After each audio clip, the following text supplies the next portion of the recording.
प्राकृतिक संसाधनों पर लूट खसोट के लिए जाना जाता था। प्राकृतिक सौंदर्य और संसाधनों से समृद्ध होने के बावजूद कुछ निहित स्वार्थी तत्वों के द्वारा बुंदेलखंड की तस्वीर बहुत खराब ढंग से प्रस्तुत किया जाता था। मुझे याद है जब मुख्यमंत्री बना था मैं 2017 में,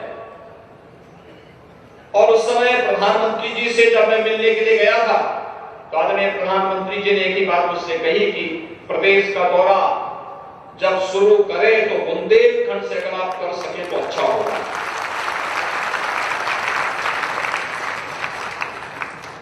मैंने जानने का प्रयास किया कि आखिर बुंदेलखंडी क्यों। प्रधानमंत्री जी ने कहा कि जो तस्वीर बुंदेलखंड की प्रस्तुत की जाती है, बुंदेलखंड को उससे उभारना है और वहां के विकास के लिए जो कुछ भी हो सकता हो वह करने की आवश्यकता है। और भाइयों बहनों, जब मैं पहले ही दौरे पे आया था बुंदेलखंड, तो बुंदेलखंड के लिए उस समय हम लोगों ने घोषणा की थी बुंदेलखंड एक्सप्रेसवे की, और उसके बाद आज बुंदेलखंड विकास की नई ऊंचाइयों को छूता हुआ दिखाई दे रहा है। बुंदेलखंड एक्सप्रेसवे को प्रधानमंत्री जी ने इसी वर्ष राष्ट्र को समर्पित कर दिया है। अब चित्रकूट से दिल्ली की दूरी सचमुच 5 घंटे में तय हो जाती है। ये वही बुंदेलखंड था जहां से आवागमन अत्यंत दुरूह था, आज दूरी घट चुकी है, आवागमन आसान हो चुका है। बुंदेलखंड जल के लिए तरसता था, ऐसा नहीं कि यहां जल की मात्रा कम रही हो, यहां पे सरफेस वाटर पर्याप्त मात्रा में था।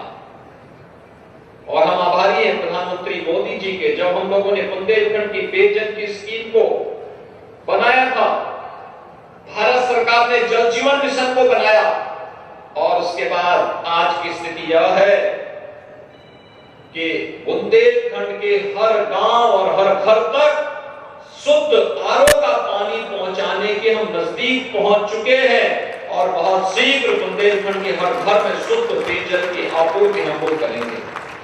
भाइयों बहनों, शुद्ध पेयजल की आपूर्ति का मतलब आधी से अधिक बीमारी का समाधान होगा। शुद्ध पेयजल की आपूर्ति का मतलब व्यक्ति को जीने के लिए, ईज ऑफ लिविंग के उस लक्ष्य को और आसान बना देना। जो तमाम प्रकार की बीमारियां होती हैं उसमें प्रदूषित जल भी एक कारण है। और भाइयों बहनों, दवा का खर्चा बचेगा, घर में जल की उपलब्धता होगी, बहन और बेटियों को जल लेने के लिए 2 किलोमीटर, 4 किलोमीटर, 5 किलोमीटर और 10 किलोमीटर पैदल नहीं जाना पड़ेगा। बुंदेलखंड की बड़ी समस्या का समाधान उससे हुआ। डिफेंस कॉरिडोर के 2 महत्वपूर्ण नोड झांसी और चित्रकूट में बन रहे हैं। भारत डायनेमिक्स का एक महत्वपूर्ण यूनिट यहां पर स्थापित हो रही है। प्रधानमंत्री जी स्वयं यहां पर आए थे और उन्होंने इसका शिलान्यास का कार्य संपन्न किया था। और भाइयों बहनों, ये कार्यक्रम निरंतर चल रहा है। आज बुंदेलखंड में बेहतर कनेक्टिविटी हुई है, और उससे भी आगे बढ़ करके बुंदेलखंड के नौजवानों को नौकरी और रोजगार भी मिला है। बुंदेलखंड डकैती से मुक्त हुआ है, और बुंदेलखंड में माफिया और अपराधियों का बोलबाला समाप्त हुआ है। ये जो माफिया यहां पर गरीबों की संपत्ति पर कब्जा